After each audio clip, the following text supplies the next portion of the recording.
I'm gonna go ahead and cut this. There we go. Okay, that was kind of scary. Give it a little wiggle, and there we have it. Imagine I smacked my face with this thing right now. That'd make a good video. Ugh. Okay, there we go. So we're gonna go ahead and insert that into these holes, wiggle it a little bit. We made these into smart lamps, as you can see. On now the table lamp 1, table lamp 2. Hi, my name is Anika and welcome to the Home Automation X channel. Thank you for watching. We've done many videos on smart plugs and smart switches, and now I'm going to be doing a review on a cheaper solution to control your devices and your small appliances. Before we get into this video, all that I ask is that you subscribe to our channel and click that bell icon to be notified, which will also notify you when we go live during our live streams. Now, if you shop on Amazon, you can help us out by using any of our links down below, like this one right here, and for other countries, we put links in every one of our videos. Finally, supporting us on Patreon allows you to see videos weeks before anyone else, videos not on YouTube, and exclusive photos and Instagram pics. I like to show you alternative ways to grow your smart home, and thanks to Sonoff, they sent us these 12 Wi-Fi switches. We don't need all 12 switches, so I'll be giving away 4 of them to you guys in a future unboxing giveaway. However, you can enter now by clicking the link down below, which will also enter you into all future giveaways that we do. Not a bad deal. You enter once and you're covered for all future giveaways. So they cost under $6 each, and I put links down below to where you can get more information on them. I will show you how to connect this one here and then show you a bunch in the app which I already connected. I will use this extension cord I bought and cut it in half about a foot away from the male end. So I'm probably going to cut it right over here. And to keep it simple, you might want to mark both ends with a marker where you cut it. The wider prong has the neutral wire, which is polarized, meaning it can only go in one way, and the other one is your line.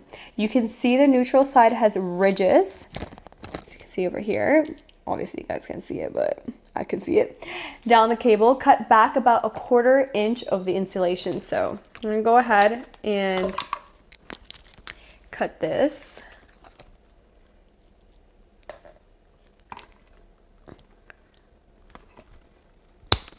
There we go. Okay, that was kind of scary because you don't see people cutting wires like that now, do we? Now we're gonna go ahead and cut down the middle of this one.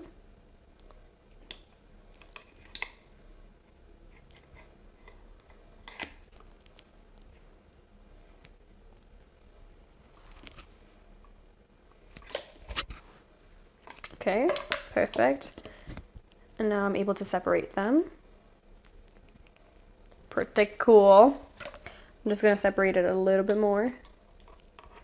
Let me just pull it apart myself. There we are.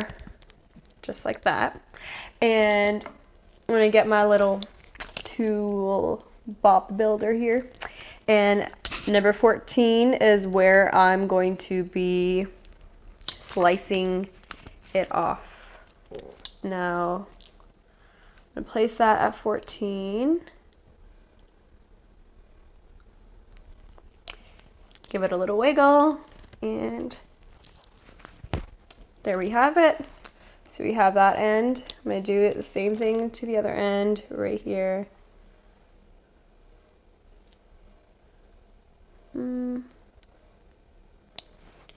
Give it a little wiggle. Imagine I smacked my face with this thing right now.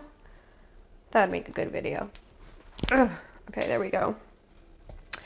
So that is done. Now I'm gonna go ahead and I'm gonna twist it. Twisty, twisty, twisty. Twist the other one. Twisty, twisty, twisty. Okay. So I have our little guy right here. Now you can see here, we're going to go to the input side. Make sure you're on the input side, not output, guys. Input has neutral and line, okay? So we're going to go ahead and we're going to get our extension cord here. Now, neutral is the one with all the rigids, okay? So we're going to go ahead and insert that into these holes, wiggle it a little bit, push it in, push it in. Okay, and now I'm going to go ahead with my screwdriver. We got a little teeny tiny driver right here. And I'm just going to screw that in. Screw the other one in.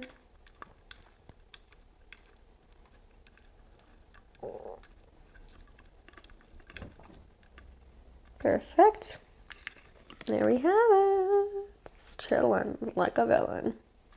So we're going to do the same thing for the output side. Now, you also have to put the cover on top of it so that the wires are not exposed. Once you do that, it looks just like this. We've already finished one up for you guys. And now I'm going to go ahead and show you how it works in the app. You can install them on extension cords and various appliances. I've installed them on these lights here, and I'll show you them in the app. An advantage with using Sonoff switches are they cost under $6 each. And plus they become a part of your device. So I just permanently made this into a smart light. We made these into smart lamps, as you can see. We have it modified, and we also have the other one as well as your extension cord. All right, so on the app here, I can go ahead and control my switches just like so. That was the extension cord that I just turned on. Now the table lamp 1, table lamp 2. I can go ahead and set a schedule as well. And let's just say I want it to turn on at a specific time, turn off at a specific time. I can save that. I could do it multiple times throughout the year, specific days. Also, I can set a timer. So this is a countdown timer. I can set that, and there we have that. Now, I want to know what your thoughts are about this, particularly in comparison to the actual smart switches, smart outlets. Do you guys find that this is a better idea? This is definitely a cheaper alternative, or do you guys feel like that one is a better idea? Maybe you don't want to cut up your wires, maybe you want to, maybe have it to use. Let me know in the comments down below. Yeah, I also wanted to show you guys how it is activated through our turn off table lamp 2. Okay. Turn off table lamp 1. Okay. So the way it's Alexa activated. But yeah, so stop the end of the video, guys. If you enjoyed this video and found it useful, please share it with your friends and your family. And also, if you yet haven't, check out the rest of our videos here on the right. We have our latest video above, and the one that I have recommended specifically for you is down below. I appreciate all your support, and I will see you guys next time. Bye.